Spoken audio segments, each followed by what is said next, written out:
Hello बच्चों, कैसे हैं आप लोग। उम्मीद करता हूं कुशल मंगल होंगे, खुश होंगे। और हमें उम्मीद है कि आपकी पढ़ाई भी बहुत अच्छी चल रही हो। जैसा कि आपको पता है, हर रोज हम आपको एक से एक शानदार कंटेंट देते हैं। हाल फिलहाल आपके एग्जाम के लिए आने वाले बहुत इंपोर्टेंट, बहुत कम समय में बेहद उम्दा कंटेंट।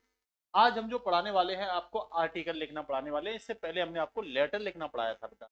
बेहद आसान तरीका हम बताते हैं, एकदम से आप लोग आसानी से बेटा कर पाए। आज हम बताएंगे आपको कि भाई आर्टिकल्स क्यों लिखे जाते हैं, क्योंकि बेहद इंपोर्टेंट होता है आर्टिकल और ये पूछा ही जाता है। ठीक है ना, बताएंगे उसका लिखने का तरीका क्या होता है और कब आपको ये सॉल्व करना। How to you write an articles. तो आपको फर्स्ट इसमें क्या रोल करना पड़ेगा बच्चों।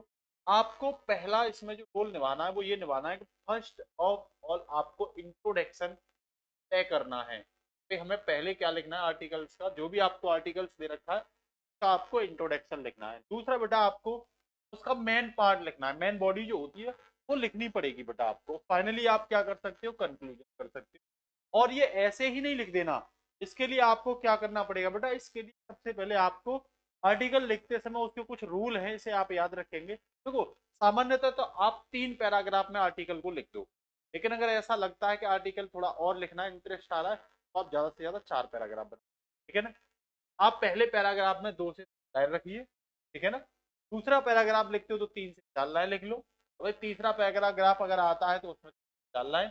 और फाइनली आप 2 से 3 लाइन में पैराग्राफ को क्या कर सकते हो, कंप्लीट कर सकते हो। इस चीज को आप एकदम से दिमाग में याद कर लो।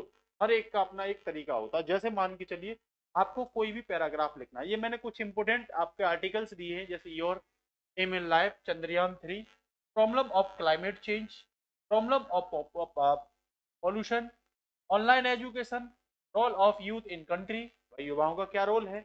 ऑनलाइन एजुकेशन के बारे में पूछा है, प्रॉब्लम प्रदूषण की समस्या के बारे में, जलवायु परिवर्तन की समस्या के बारे में, चंद्रयान के बारे में पूछा है, इंपोर्टेंस ऑफ गेम और स्पोर्ट, कुछ इंपोर्टेंस गेम और स्पोर्ट्स के बारे में पूछा है, राइजिंग प्राइस के बारे में पूछा है, और how to live long healthy life, लंबे समय तक अपनी लाइफ को कैसे। ये बेहद इंपोर्टेंट है, इन्हीं में से आपसे पूछे ही जाएंगे। तो आप देखो, मान के चलिए मैंने पॉल्यूशन पर लिखा, प्रॉब्लम ऑफ पॉल्यूशन क्या है, ठीक है ना।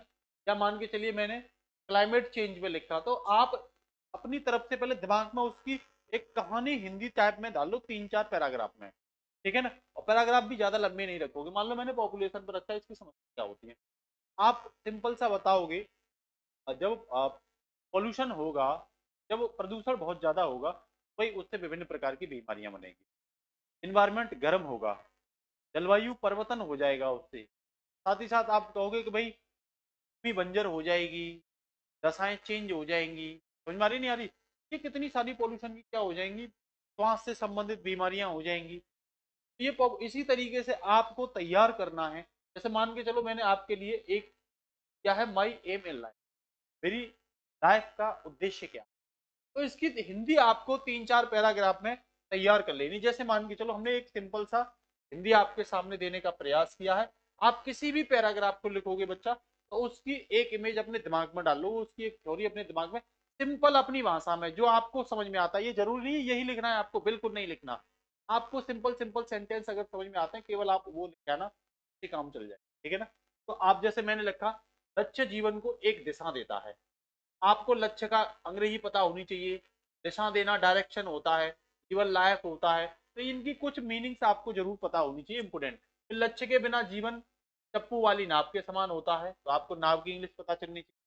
ठीक है ना। जीवन की अंग्रेजी पता होनी चाहिए। फिर लक्ष्य के बिना कुछ भी हासिल नहीं किया जा सकता। ऑब्वियस बात है। देखो ये सिंपल जो चीजें हैं, ये हिंदी में आपके दिमाग में रहनी चाहिए, फिर आप इनकी क्या कर सकते हो, आसानी से अंग्रेजी। बिना लक्ष्य के जीवन जीना निर्थक होता है।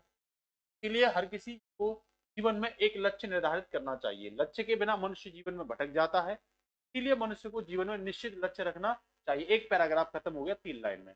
दूसरा देखना, अलग अलग लोगों के अलग अलग उद्देश्य होते हैं। कुछ डॉक्टर बनना चाहते हैं, भाई कुछ व्यवसायी बनना चाहते हैं, आपको पता होनी चाहिए इनकी अंग्रेजी। इंजीनियर बनना चाहते हैं, कुछ आईएएस आईपीएस बनना चाहते हैं, वकील भी बनना चाहते हैं। सभी लोग अलग अलग सोचते हैं, लेकिन मैं नहीं सोचता। आप कुछ हटके लिखा दोगे। मेरी जो थिंकिंग है वो अन्य की अपेक्षा एकदम से डिफरेंट है। क्या आप बताओगे, ठीक है ना। तुम लोग कहोगे मैंने शिक्षक का निर्णय लिया है, मैं शिक्षक बनना चाहता हूँ। क्यों बनना चाहता हूँ कि शिक्षक राष्ट्र निर्माता होता है। देखो, राष्ट्र निर्माता की अंग्रेजी आपको पता होनी चाहिए। उसका काम एक मिशनरी काम होता है।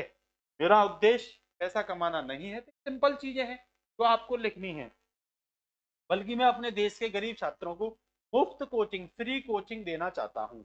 अपना कर्तव्य पूरी ईमानदारी से निभाऊंगा और मैं मित्र, मार्गदर्शक और अभिभावक के रूप में क्या करूंगा, काम करूंगा। मित्र के रूप में भी काम करूंगा, मैं मार्गदर्शक के रूप में भी काम करूंगा और मैं अभिभावक के रूप में भी काम करूंगा। मैं भगवान से प्रार्थना करता हूँ वह मुझे अपना लक्ष्य हासिल करने में मेरी मदद करे। सिंपल मेरे उद्देश्य के बारे में, मेरे जीवन का क्या उद्देश्य होना चाहिए भाई, इसके बारे में मैंने लिख दी। कोई खेल के बारे में लिख सकता है, कोई जलवायु परिवर्तन के बारे में लिख सकता है, पेड़ काट रहे हैं इसीलिए जलवायु परिवर्तन हो रहा है, ठीक है ना, जलवायु परिवर्तन से क्या हानियां हो रही हैं, दुनिया क्या प्रयास करे जलवायु, तो इस तरीके से अपनी कहानी। अब इसी को आप इसकी इंग्लिश ले लो, हमने यही तो लिखा है, aim give a direction of the life, मतलब ये जीवन में क्या देता है, एक दिशा।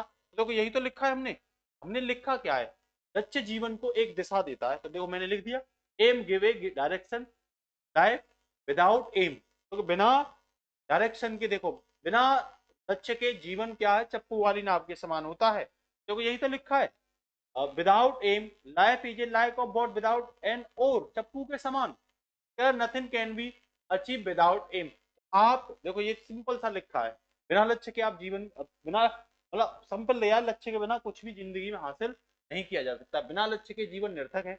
देखो ये लिखा है, meaningless, so everyone should set a goal in life, कह रहा without a goal a man goes astray in life, therefore a man must have a, definite goal in life। तो ये आपने पहला ग्राफ, पहला जो पैराग्राफ है 3 लाइन में छोड़, फिर आप कह रहे हो डिफरेंट पीपल, अलग अलग लोग अलग अलग क्या करते हैं, अलग अलग उद्देश्य होते हैं।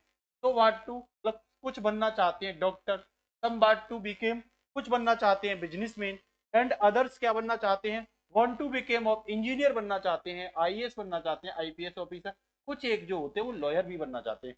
ऑल पीपल थिंक डिफरेंटली, सबकी अपनी अपनी अलग अलग सोच होती है, but I don't wish to become any of them, मतलब मेरी सोच उनकी तरह नहीं है, मेरी सोच बिल्कुल अलग है। तो वही चीज तो लिखनी है आपको, सिंपल सी, आपको जो जितना सिंपल बनाया जाए अपने आर्टिकल को बेटा, आप उतना सिंपल बना सकते हो, ठीक है ना, किसी भी सब्जेक्ट पर, कोई भी सब्जेक्ट आपको क्यों ना मिल जाए, ज्यादा घबराने की जरूरत नहीं है, आप कर सकते हो, ठीक है ना। अब आपके इसके बारे में और इंपोर्टेंट बताएंगे। अब फिर कह रहा I have a decide to be become of teacher, मैं भाई मैंने डिसाइड किया, मैंने निर्णय लिया कि मैं एक टीचर बनना चाहता हूँ, अध्यापक बनना चाहता हूँ। क्यों बनना चाहता हूँ कि a teacher is a nation builder, मतलब टीचर जो होता है वो नेशन बिल्डर होता है, राष्ट्र का निर्माता होता है। His job is a missionary, लेकिन वो काम किसकी तरह करेगा, एक मिशनरी की तरह क्या करेगा बेटा, काम करेगा, ठीक है ना। फिर कह रहा है my aim shall not to be make of money, मतलब मेरा कोई उद्देश्य नहीं है मैं भाई मनी कमाऊं, ठीक है ना, कोई उद्देश्य नहीं, but I shall give a free coaching, मैं क्या देना चाहता हूँ गरीब छात्रों को, to poor student of my country, मैं अपने देश के गरीब छात्रों को फ्री शिक्षा देना चाहता हूं। एकदम सिंपल लिख सकते हो बेटा। फिर कह रहा है I will do my duty with full honesty, मैं अपनी जो काम है मेरा बेटा, मेरा जो कर्तव्य है मैं उसे फुली ईमानदारी के साथ करूंगा, पूरी ईमानदारी के साथ। I shall act to their friends, ठीक है ना, मैं एक मित्र के रूप में, एक गाइड के रूप में, एंड एक गार्जियंस के रूप में क्या करूंगा, काम करूंगा। तो कह रहा आई प्रे, मैं प्रार्थना करता हूं भगवान से कि वो इस काम में, मेरे लक्ष्य को प्राप्त करने में मेरी क्या करे, हेल्प करे।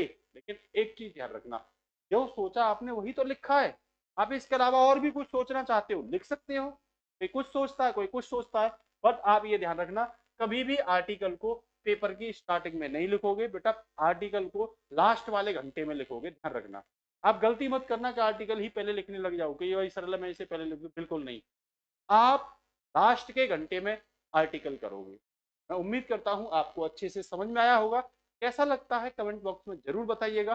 फिर से हम मिलेंगे आपको एक सुंदर सी क्लास के साथ। नमस्कार, जय हिंद बच्चों, खुदा हाफिज, गुड नाइट।